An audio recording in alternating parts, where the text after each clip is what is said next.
Más de 200 años legislando por el bienestar de los colombianos. Recorriendo una historia política que consolida al Congreso como la casa de las leyes. En Voces del Senado, entérate de los debates, aprobación de proyectos, audiencias. Y toda la información de la actividad legislativa. Aquí comienza Voces del Senado.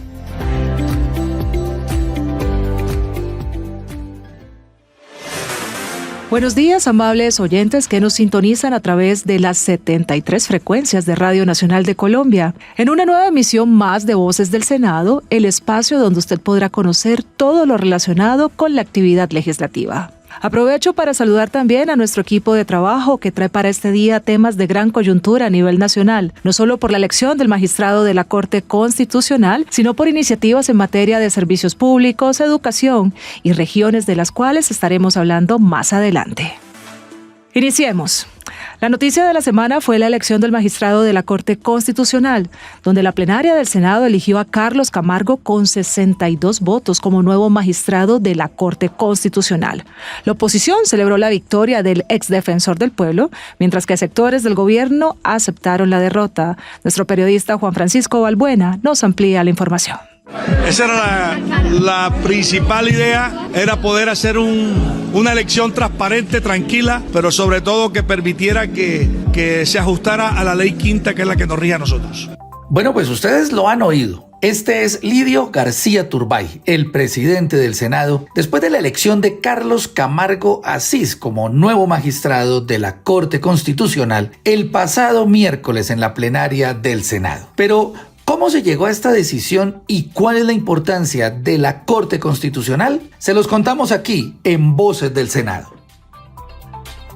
Para que lo entendamos un poquito mejor en las regiones colombianas, comencemos por el principio. El pasado miércoles, la plenaria del Senado, en cumplimiento de su deber constitucional, eligió a uno de los 9 magistrados que conforman la Corte Constitucional, Carlos Camargo Asís, del que muchos de ustedes seguramente habrán oído hablar. Pero ¿cuál es la importancia de esta elección y por qué fue tan tensionante como lo han contado los medios de comunicación?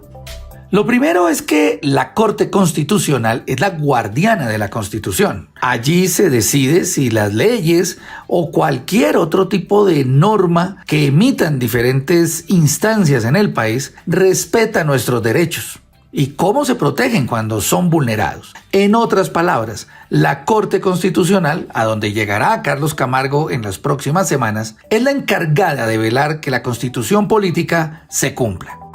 Y para la elección de esta semana, el presidente del Senado, Lidio García, estableció unas reglas estrictas. Solo podían ingresar los senadores. Los invitados debían estar en las barras del recinto de la plenaria del Senado. Y únicamente la secretaría y los candidatos de la terna podían permanecer en el recinto. Yo solo quiero una cosa, establecer unas reglas claras. Primero, no entra nadie distinto a los senadores. El que venga a acompañar estará en las barras sin ningún tipo de problema, tendrá sus espacios, y los candidatos a la terna, excepto quienes trabajan en la elaboración de la plenaria, secretarios y el equipo de secretarías y mesa directiva. 1. 2. Habrá una comisión escrutadora equilibrada, con presencia de bancadas de gobierno, de oposición, de centro, de todo, para que se sientan tranquilos todos los sectores políticos. Tercero, y espero que no se me olvide nada, los votos los tendré yo en presidencia, va a ser un tarjetón, va a ser establecido en el orden que lo mandó la Corte Suprema de Justicia, en el orden que hayan enviado la comunicación, así vendrán. La Corte Suprema de Justicia presentó una terna que estaba compuesta por los abogados María Patricia Balanta, Jaime Humberto Tovar y Carlos Camargo, quien fue el elegido. Pero en los días previos, como sucede en varias ocasiones, diferentes sectores políticos comenzaron a mostrar sus inclinaciones hacia uno y otro postulado. Y se sumó otro debate. ¿Podían votar o no los senadores de Cambio Radical Ana María Castañeda y Temístocles Ortega? Ellos dos fueron objeto de una sanción por parte de su partido y el tema llegó incluso al Consejo Nacional Electoral. Así lo explicó ese día el senador Temístocles Ortega. Quiero enfatizar que acá hay una confusión que es preciso aclararla. Una cosa es el auto del CNE mediante el cual se dictaron medidas cautelares y se revocaron a la doctora Ana María Castañeda. Esa es una vía, están revocadas, no en firme. Y otra cosa es la impugnación de la sanción, que establece que se surte en el efecto suspensivo.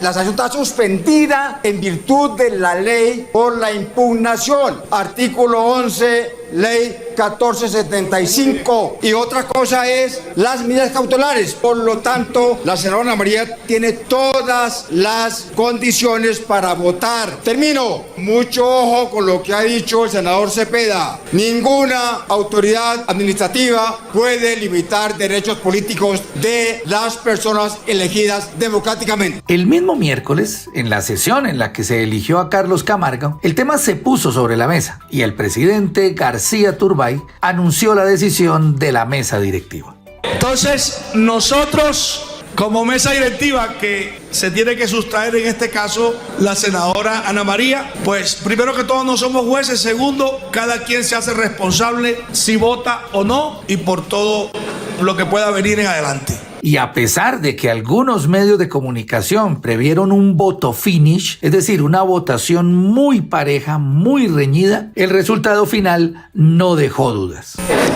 Gracias, señor presidente. En nombre de la comisión escrutadora le informamos a la plenaria y al país que se obtuvieron 41 votos por la doctora María Patricia Balanta y 62 votos por el doctor Carlos Ernesto Camargo Asís. Ya electo Carlos Camargo se dirigió a los senadores y al país.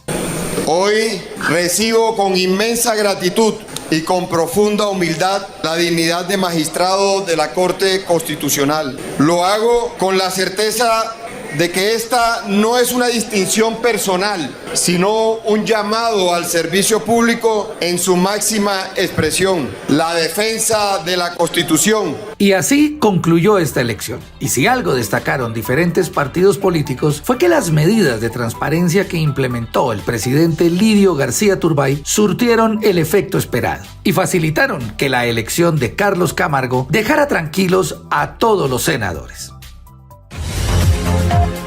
Están escuchando Voces del Senado.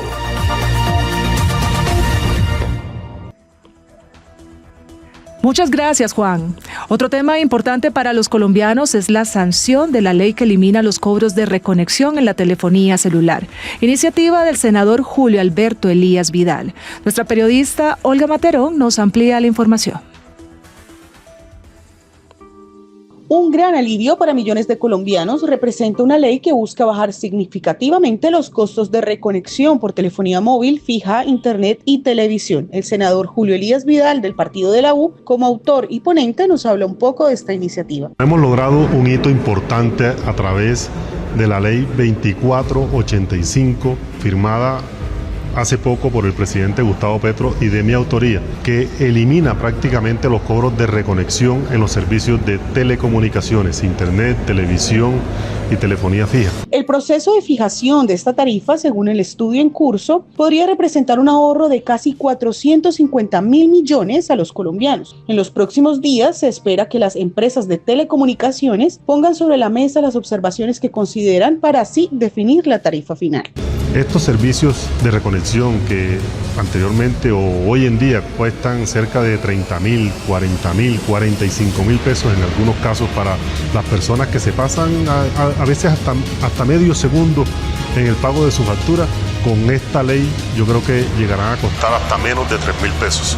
El servicio del internet es un servicio importantísimo para los colombianos, no solamente el de telefonía o el de televisión, que son un lujo, pero el servicio del internet es algo esencial en los colombianos. Hay personas que trabajan a través del Internet, hay personas que se educan a través del Internet, hay personas que acceden a los servicios de salud a través del Internet. Este histórico avance responde a lo establecido en la Ley 2485 de 2025, una iniciativa también presentada por el senador Vidal, que en concreto busca garantizar la protección de los derechos de los usuarios, promover condiciones equitativas de acceso al servicio y prácticas transparentes por parte de los prestadores de servicio de redes y servicios de telecomunicaciones. Olga, muchas gracias a ustedes, gracias por estar conectados a Voces del Senado. Imagino que muchos han escuchado sobre el periodista Jaime Garzón, un hombre que a través del humor, la ironía, mostraba la realidad del país. Pues para homenajearlo, la senadora Imelda Daza radicó un proyecto de ley que lleva su nombre.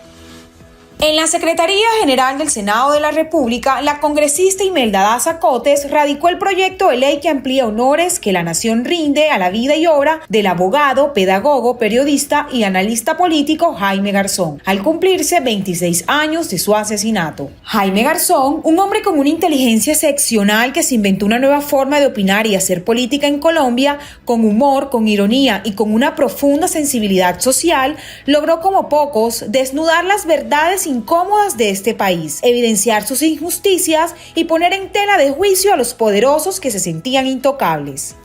Hoy queremos con este proyecto de ley insistir en el no olvido de Jaime Garzón. Queremos hacer además un reconocimiento integral de su personalidad, de su dignidad y de esa enorme calidad de ser humano que tuvo Jaime Garzón y que nos deja para nuestra memoria.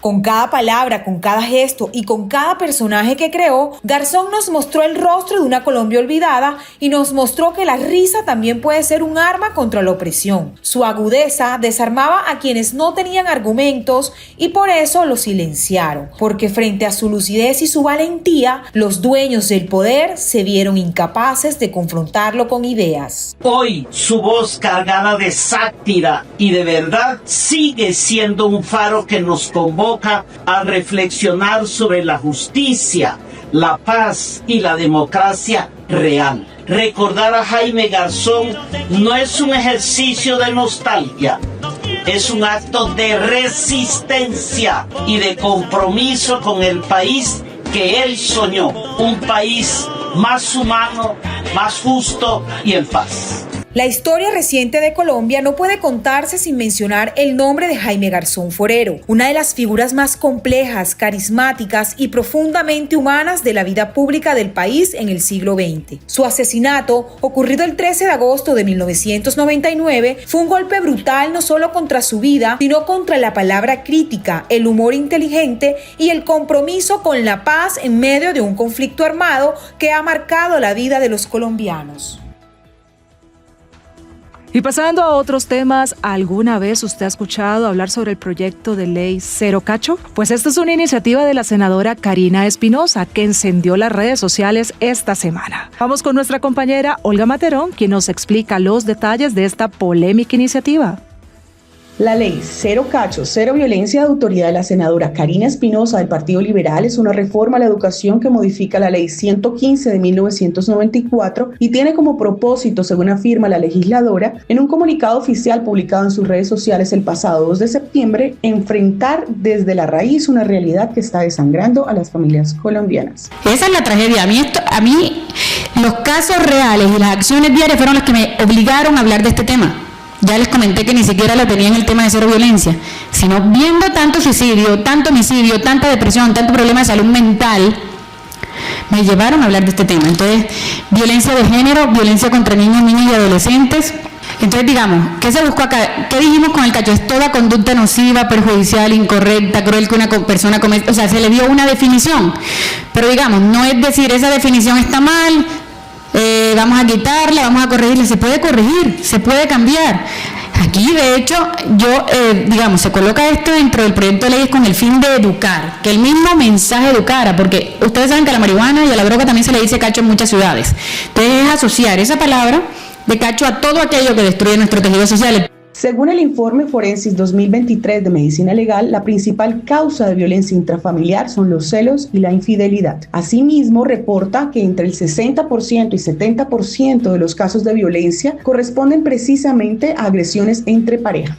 Que esto es una ley de corazón y de acciones, que nació de la acción en la calle, que no es un tema de filosofía ni de pragmatismo. A mí no me gustan las leyes muertas, me gustan las leyes de acción vivas que sirvan de algo. Y yo sé que aquí hay personas que nos pueden ayudar a construir las mejores leyes. Esto apenas se está radicando. Puede tener contradictores, puede tener personas a favor, pero lo importante es que tenemos una oportunidad para cambiar el modelo educativo, para seguir proponiendo o incluso hacer los cambios que toquen. Este es el plan A, podemos tener un plan B, pero quiero que se abra esta discusión, y que hagamos algo por nuestro país. Estoy segura que la violencia en Colombia la vamos a combatir con educación, porque ningún programa ni ninguna política pública ha funcionado hasta el momento. Esta ley considera la educación como el camino y por ello busca vincular a los colegios para que se conviertan en verdaderos epicentros de transformación social donde los niños, niñas y adolescentes aprendan a diferenciar entre relaciones dañinas y saludables. De esta manera también puedan crecer con herramientas que les permitan construir vínculos sanos que prevengan la violencia desde la raíz. La senadora aclaró recientemente que este proyecto no busca cárcel para nadie, no pretende sancionar la infidelidad y no es punitiva, sino busca funcionar como una guía educativa y preventiva que forme una nueva generación con capacidad de enfrentar desafíos emocionales y sociales. Gracias, Olga, por toda la información. Ahora hablemos de la reforma tributaria, la cual traería nuevos impuestos a los cigarrillos, al alcohol y al ACPM. Aquí un abrebocas de un tema que desarrollaremos con más detalle mañana domingo. Escuchemos qué nos dice nuestra periodista María Camila Fernández. Adelante, María Camila. El Gobierno Nacional radicó ante el Congreso de la República el proyecto de reforma tributaria con el que busca recaudar 26,3 billones de pesos para financiar el presupuesto general de la Nación del año 2026. Las reacciones de los legisladores nos han hecho esperar, mientras algunos la acompañan como una herramienta necesaria para el equilibrio fiscal, otros aseguran que impactará negativamente a la clase media y al sector productivo. La senadora Aida Abella, del Pacto Histórico, habló sobre la importancia de este proyecto. Es un poquito distinta a una reforma tributaria y la acompaño porque es de todo el dinero que necesitamos para que los pobres que nunca han tenido nada tengan realmente alguna cuestión especial. Por ejemplo, los mayores de 60 años, las mujeres, y 65 los hombres recibirán 223,000 pesos mensuales. ¿Les parece muy mal eso a los ricos? Segundo, los soldados de la patria que nunca habían recibido 1 millón de pesos lo están en este momento disfrutando con sus familias, porque el soldado deja un poquito de pesos para ellos, el resto se lo envía a sus familias, que casi siempre son campesinos pobres. Tercero, yo creo que hay necesidad de mirar cómo la gente que no tenía empleo en la salud y que nos acaba de expresar el ministro en las comisiones económicas, están contratando enfermeras, médicos, están contratando oftalmólogos en cada uno de los pueblos de este país. ¿Les parece malo que llegue la salud pública a todos los municipios de Colombia? Pues a nosotros nos parece que es muy eficiente ese ministro de Salud. La iniciativa plantea ajustes en impuestos al consumo de alcohol, tabaco y ACPM. Para bebidas alcohólicas se propone unificar los gravámenes para cervezas, vinos, aguardientes y licores, 30% sobre el valor del producto más un cobro adicional por grado de alcohol. Además, se aplicará el IVA del 19% que reemplaza el 5% que se aplica actualmente a algunas bebidas como aguardiente, ron, whisky y vinos. Sobre estos cambios en los impuestos al consumo, el senador del Centro Democrático, Ciro Ramírez, expresó su opinión. ¡Hombre! ¿Cuál es riquísimo, señor presidente? Le está poniendo impuestos a los más vulnerables. Hipoconsumo, a la cerveza, al aguardiente, que ni siquiera es de empresas privadas, sino de los departamentos. Y le hago la pregunta, si supuestamente el presidente es economista, ¿a quién afecta más la inflación de 1,5 puntos? que generará esta reforma tributaria, señor presidente. No se equivoque, los colombianos no son bobos. Esta reforma tributaria no va para los ricos, va para los colombianos más pobres y vulnerables. Ya Colombia no cree en sus mentiras, ni más carreta, presidente. Por eso el Centro Democrático le dice no a la reforma tributaria. En el caso de los productos de tabaco, cada cajetilla de 20 cigarrillos tendría un impuesto de 11.200 pesos más un 10% adicional sobre el consumo. Los cigarrillos electrónicos y vapeadores pagarían 2.000 pesos por mililitro más un 30% sobre el precio de venta. El ACPM, por su parte, tendría un incremento gradual del IVA. Durante 2026 y 2027, la tarifa será del 10% y a partir de 2028 se aplicará la tarifa general del 19%. La senadora del Partido Liberal, Karina Espinosa, manifestó no estar de acuerdo con la reforma, señalando que los colombianos no aguantan un impuesto más. De la canasta familiar está el tema de la gasolina y de la CPM. No sé qué más aumento de la gasolina y de la CPM. ¿Eso a quién afecta? El transporte, la educación, los alimentos. ¿A quién afecta? Al último en la cadena, al más pobre, a la persona de a pie. Yo no estoy de acuerdo con esta ley de financiamiento. Ya el año pasado eran 12 billones, este año son 26 billones. Los colombianos no aguantamos un impuesto más. Si le suben el impuesto también a estos temas de carbono, que se va a perjudicar el tema de las tarifas de energía de la costa caribe, y lo hemos venido diciendo. Yo espero que los congresistas se empapen bien de esta reforma tributaria y que nos apoyen diciendo no a esa ley de financiamiento. Estas medidas hacen parte del paquete tributario que será objeto de debate en el Congreso de la República, donde los legisladores estudiarán sus alcances fiscales y sociales antes de decidir su aprobación. Las visitas guiadas al Congreso de manera virtual son una realidad, pero ¿quiénes pueden participar? Desde la Unidad de Atención al Ciudadano, la doctora Ligia Suárez nos cuenta. Colegios, universidades, grupos organizados que pueden ser delegaciones internacionales, grupos organizados familiares de ciudadanos colombianos y extranjeros. ¿Qué esperas para conocer cómo funciona el Congreso? Envía un mensaje al correo visitasguiadascongreso@senado.gov.co y haz parte de esta experiencia. Una campaña de Voces del Senado. Están escuchando Voces del Senado. María Camila, muchas gracias. Amables oyentes, es así como llegamos al final de esta emisión de Voces del Senado, hoy sábado 6 de septiembre de 2025. Los invitamos para que no se pierdan nuestra emisión del día de mañana, no sin antes agradecerles por su atenta escucha. También agradecemos al presidente del Senado, Lidio García Turbay, y el jefe de la Oficina de Información y Prensa, que es Juan Francisco Balbuena. También agradecemos el trabajo de nuestro equipo periodístico, con nuestras compañeras María Camila Fernández, Karen Bermúdez, Olga Materón y quien les habla, Alexandra Guerrero. Les deseamos un feliz sábado.